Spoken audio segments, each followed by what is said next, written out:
In today's video, I'm going to teach you how to add sign-up form on GoDaddy. By the end, you'll have a clean, professional form on your site that helps visitors subscribe or reach out, and you'll know exactly how to make it match your brand.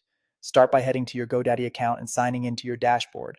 From there, open the site you want to update and click Edit Website. This takes you into the visual editor where you can change content and design without touching any code.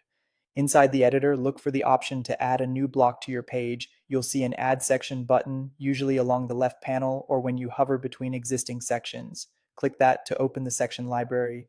In the section library, use the search bar to look for Subscribe or Contact. Subscribe is great for newsletter signups and quick email capture, while Contact typically includes fields like name, email, and message. Pick the one that best fits your goal. Either way, you're creating a sign-up form that collects information from your visitors. Next, browse the available layouts. You'll see thumbnails showing different designs, from simple one-column forms to versions with images or side-by-side content. Preview a few and choose a layout that complements your page style and keeps the fields easy to read. Prioritize clarity and contrast so the form is accessible and inviting. After selecting the layout, click Add to drop it onto your page. The editor will open customization options. Update the headline to clearly state what the form is for, like subscribe for updates or get in touch.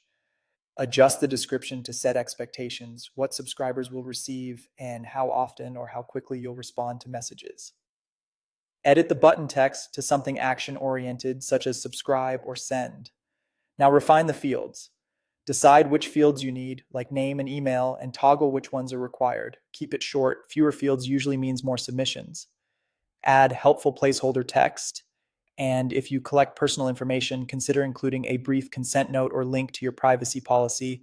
Look for the form settings to confirm where submissions are sent and customize the success message that appears after someone submits.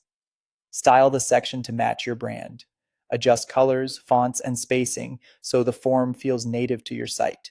Use the mobile preview to make sure everything looks good on small screens. When you're happy with the setup, click Publish to make your changes live. Give the page a quick refresh and try a test submission to confirm you receive notifications and the success message appears as expected. That's it. Your GoDaddy sign-up form is ready to capture leads and connect with your audience.